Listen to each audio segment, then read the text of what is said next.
अस्सलाम वालेकुम प्यारे बच्चों, ब्रिज कोर्स का आज का 11वां दिन। देखना है 11वें दिन आपको क्या करना है। महारत तसव्वुर पढ़ना लिखना। प्यारे बच्चों, पढ़ने लिखने की मशक है। देखिए यहाँ पर आपको पढ़ने के लिए चार्ट दिया गया है। देखते हैं क्या करना है। आओ मालूम करें एराब के अल्फाज के फ़र्क को महसूस करना।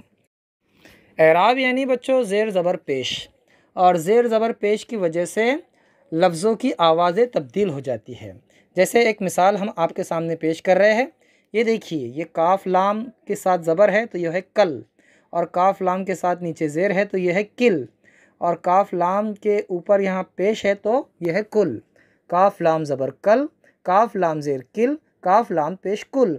दिखने में तीनों भी एक ही जैसे नज़र आ रहे हैं, लेकिन एराब की तब्दीली की वजह से आवाज़ें तब्दील हो गई।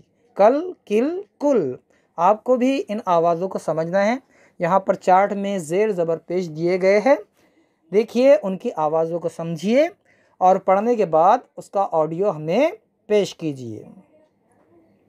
आओ अहलियत पैदा करें। ज़ैल के हरूफ जोड़ते हुए लफ्ज़ बनाए।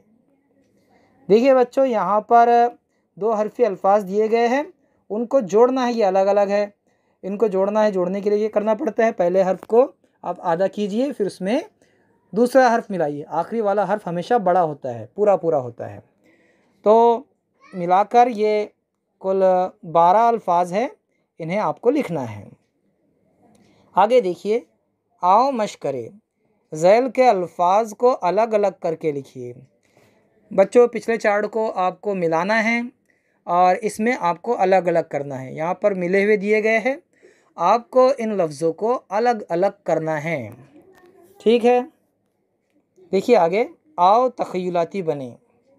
कल, किल, कुल की तरह अल्फाज का ज़ख़ीरा करें। देखिए यहाँ पर भी एराब दिए गए ज़ेर ज़बर पेश के साथ। आपको भी इसी तरह के अगर अल्फाज याद हो तो उन्हें जमा कीजिए, लिखिए और हमें शेयर कीजिए। फिर मिलेंगे अगली वीडियो के साथ। तब तक के लिए अल्लाह हाफ़िज़। अस्सलाम वालेकुम।